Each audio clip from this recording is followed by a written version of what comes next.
As you were. When we started the project, we obviously played or replayed the original Gothic games to have kind of like a fresh memory. Because I mean, in your head, you always have a better version like kept than it actually was.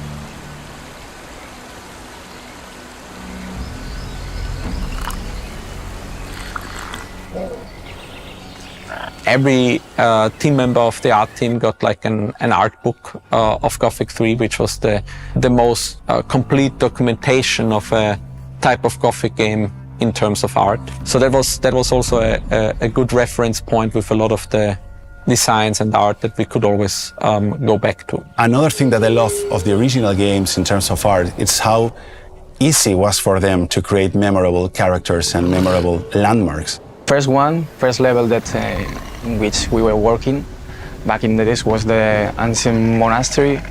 In the original game was like a pretty empty space, and we tried to give it a twist in order to make it more interesting, and I think that after a few iterations we got it. And the other one that was a very challenging task was the Sleeper Temple, a very big temple with a lot of spaces, rooms, shrines. Estoy especialmente orgullosa de cómo quedó la Torre Shardas y que creo que fue bastante complicado también llevárnoslo a nuestro terreno.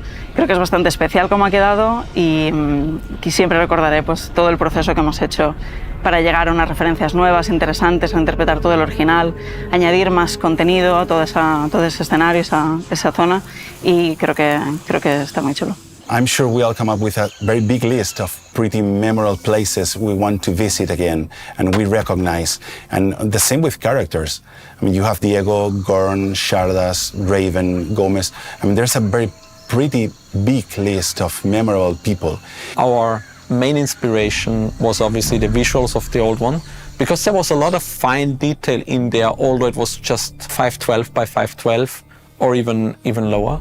So we tried to extract that and read that. So we categorized the characters in tier A, tier B, and tier C. So tier A is like the full-on like main story NPCs that are like super critical for the main stories that you interact with a lot.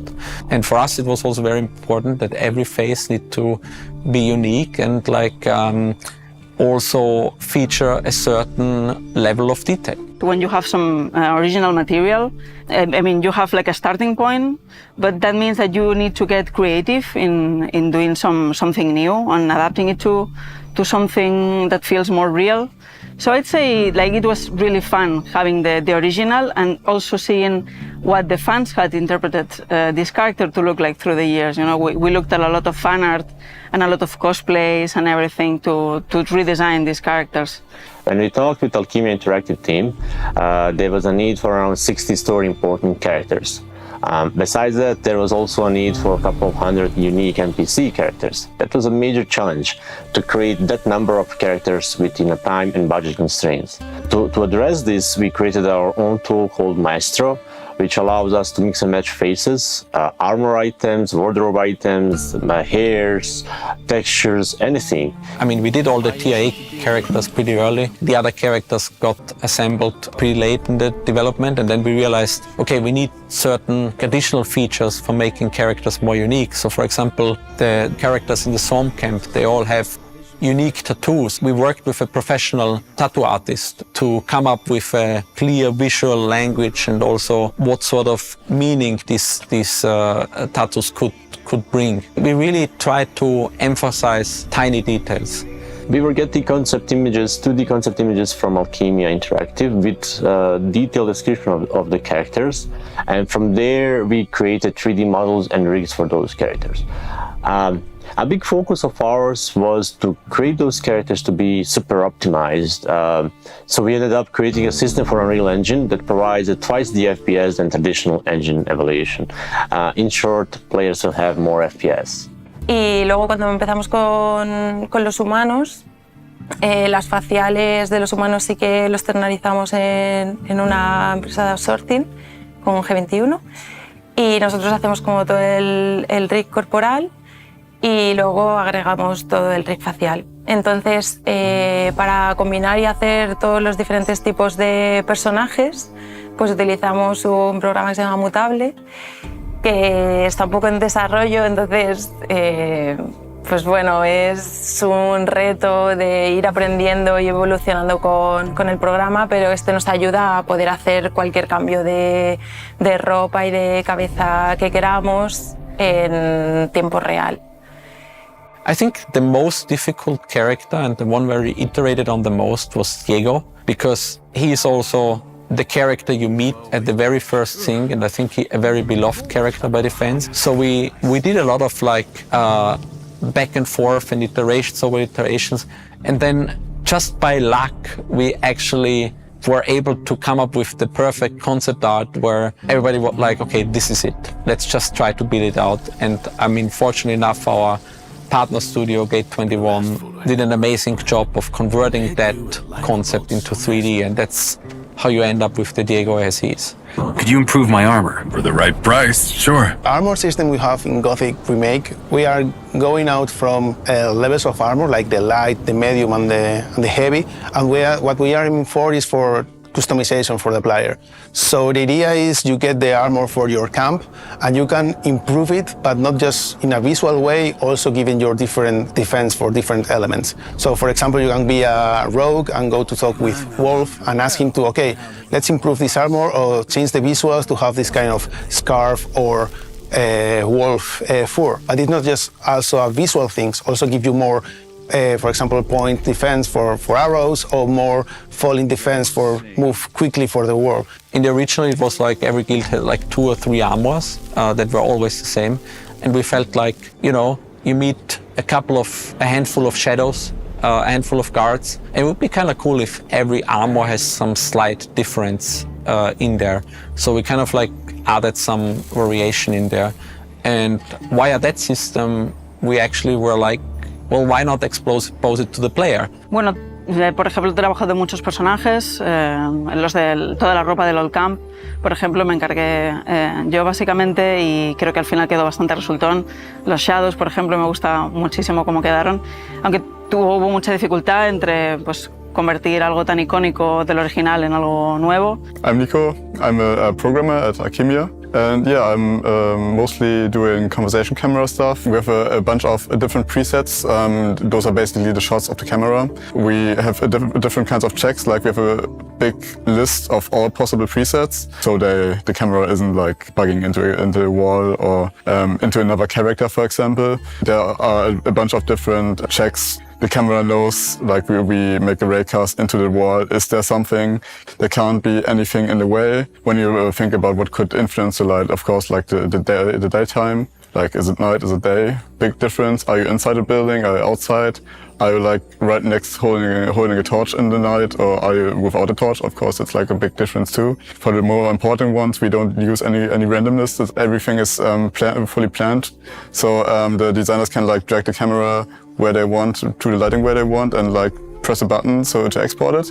But they can, in the tool we have, for example, there's like one important conversation, and they can say this line, this one specifically should have this shot.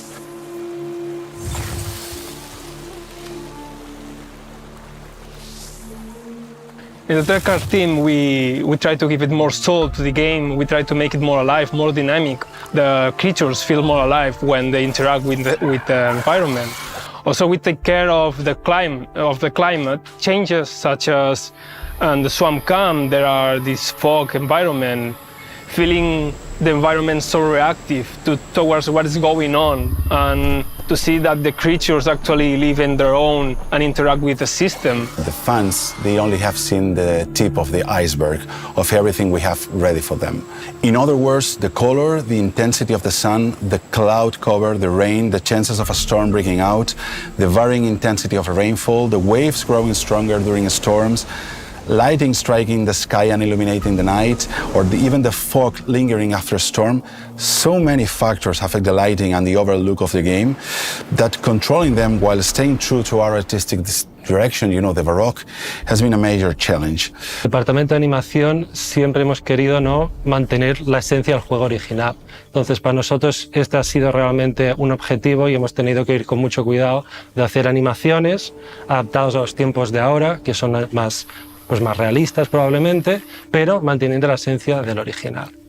Main challenges I think is of the game basically is to make the movement so responsive and connect the responsiveness of the player wants. And this is the kind of things that animation programming is really important because you want them to give the sensation that they have full control of the actions and also do cool stuff. And for example, some technology that we are using right now that is motion matching. Using motion matching basically allows us to have a huge amount of animations and blend between all of them, and that will give us like more natural transitions between all of them. En humanos, por ejemplo, estamos usando más el estilo de animación con traje de captura de movimiento, concretamente con un sistema que se llama Xsense, y realmente estamos consiguiendo resultados muy interesantes, pero con las criaturas, en cambio, hacemos más animación post-to-pose, y eso también nos permite un poco más innovar y salirnos un poco más de lo que es la realidad, ¿no? Y entonces, cada uno de ellos tiene su gracia. El tema de animación, claro, estás creando vida. Entonces es muy guay cuando ves personajes que se están moviendo con la personalidad que tú querías, que están haciendo todos los movimientos que querías que hiciera y verlo, ¿no? En el juego, como en este caso en el juego, en el environment, cómo recorre los lugares. Y no solo los personajes, ¿no? Todas las criaturas, todo lo que tenga vida es especial. Realmente me está gustando mucho cómo estamos llevando las cinemáticas, creo que están quedando muy interesantes, porque es un momento en que en el animador en el videojuego tenemos que hacer animaciones muy específicas, ¿no? De un tiempo muy concreto y unas acciones muy concretas, con un tiempo muy justo. En cambio, las cinemáticas nos permite al animador explayarnos más y hacer animaciones un poco más libres y a veces más épicos e innumerables. It's clear that they are a very vocal community. I think we are taking some decisions to get closer and closer to the way they see the game and the way we actually see the game. And this attitude of listening to the fans and trying to understand what they were trying to say as with their criticism, it's something that we always apply to the art team as well.